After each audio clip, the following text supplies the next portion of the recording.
Every school has one, right? That bathroom at the end of the hallway. You know which one? The one nobody wants to use alone? The one the principal keeps locked, but somehow, always, finds a way to open. I bet you know the story. Maybe you even did the challenge when you were younger. 3 kicks on the door. 3 curse words out loud. Flush the toilet. And then, look in the mirror. Shana nama. Nistiara potatonons.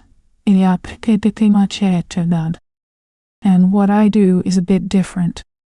I dig through the archived files of Brazilian folklore. I'm not interested in I heard or someone told me. I go after real documents. Old newspaper reports. Collective panic reports. History books that time tried to hide. And today? Today we're opening the file on one of Brazil's strongest and most persistent urban legends. An entity that caused school dropouts, mass panic, and simply refuses to die. Today, we're talking about the bathroom blonde. Understanding the ghost to understand the legend. We first need to understand who or what this ghost is. She's not just any blonde. The description is super specific, and that matters. Pale, almost corpse-like, sunken eyes, usually described as lifeless or completely white. White clothes, like a shroud or an old-fashioned dress. And there's one spine-chilling detail, reported in dozens of schools from the Amazon to the southern states. Cotton wads. In the nose. In the ears. This isn't random, it's actual funeral home technique. She is literally a corpse that won't stay still. But the most fascinating thing here, from a science fiction perspective, which is my field of study, isn't so much what she is. It's where she is. The school bathroom. Think about it. Not in her house. Not in the cemetery. In a school bathroom. Why? Because the bathroom is a liminal space. A public place used for private things. It's where adolescent vulnerability is most exposed. That's where bullying happens. Social anxiety. The first identity crisis. And there's the mirror. In mythology, mirrors are never just glass and silver. They are portals. Surfaces that capture truth or distort it. The bathroom blonde is the Brazilian version of a global archetype. Remember the American Bloody Mary? Japan's Hanako-san? All trapped in bathroom mirrors. The school isn't just the haunting stage. It's what feeds it. Teen anxiety is the fuel that keeps the legend alive. But all this energy needed a face. An origin. And look, my files show that most clues lead to one very specific name. The story of Maria Augusta Guaratingueta, Inland São Paulo State, the 1880s.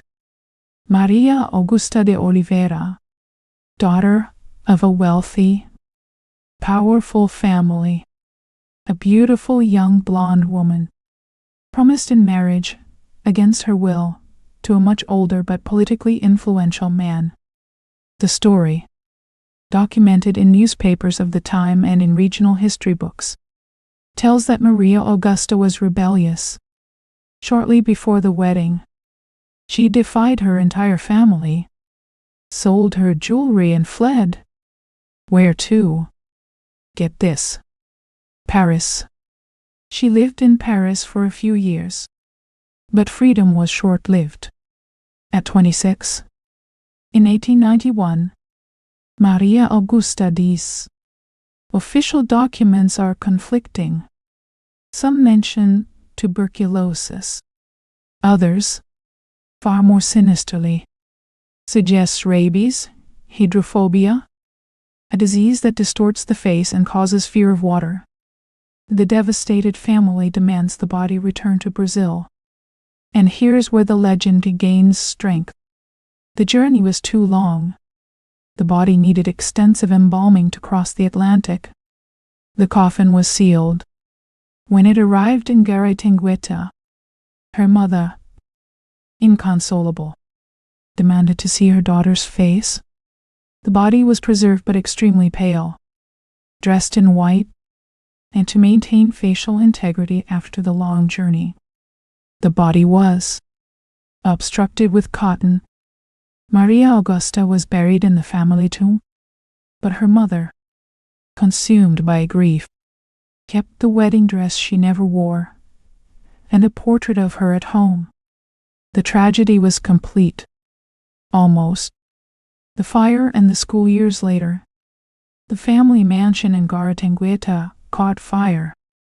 Much of the property was destroyed. The land remained abandoned for decades. Until around 1900. Guess what they did there? What progress always does over tragedy's ashes. They built a school. The Conselheiro Rodrigues Alves State School. And it didn't take long. In the school's archives, in city newspapers, the first reports begin to appear. Female students going to the bathroom, built, according to legend, exactly over Maria Augusta's old bedroom, and seeing something in the mirror. A blonde woman, pale, in a white dress. The national contagion. But how did a local tragedy in Guaratinguetá become national panic? This is what I call psychic virus. The urban legend as actual contagion. Maria Augusta's story is patient zero. But the bathroom blonde we know today is a hybrid. She is the mixture of Maria Augusta with the White Lady, another Brazilian legend. From highways, with Bloody Mary imported by pop culture, and with the fundamental fear everyone has of school. In the 70s, 80s, and 90s, documentaries and reports about the Guaratinguetá case didn't just tell the story, they spread it. Every time a newspaper reported a case of collective hysteria at a school, it worked as a transmission vector. Kids in another city would read or watch, and the virus found a new host. The blonde no longer needed the mansion. Now she lived in every bathroom. She became what? In science fiction, we call an egregore, a thought form, an entity created and fed by collective belief. We created her, and now we can't turn her off. The legend's evolution. The legend evolved. Today she no longer waits just in bathrooms. She's a creepypasta.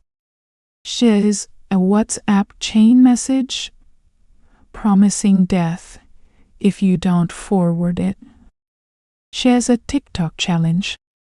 Technology changes, but the summoning ritual remains the same. Attention. We give her attention. We give her our fear, and she gives us a story. Maria Augusta de Oliveira may have died in Paris in 1891, but the bathroom blonde is alive. She's alive in the cold tiles, in the creaking door, in the uncomfortable silence of an empty bathroom. She's alive every time a child, whether from bravado or fear, decides to test the limit between our world and what's on the other side of the glass. After all, didn't you just look over your shoulder, just to make sure the mirror behind you was empty?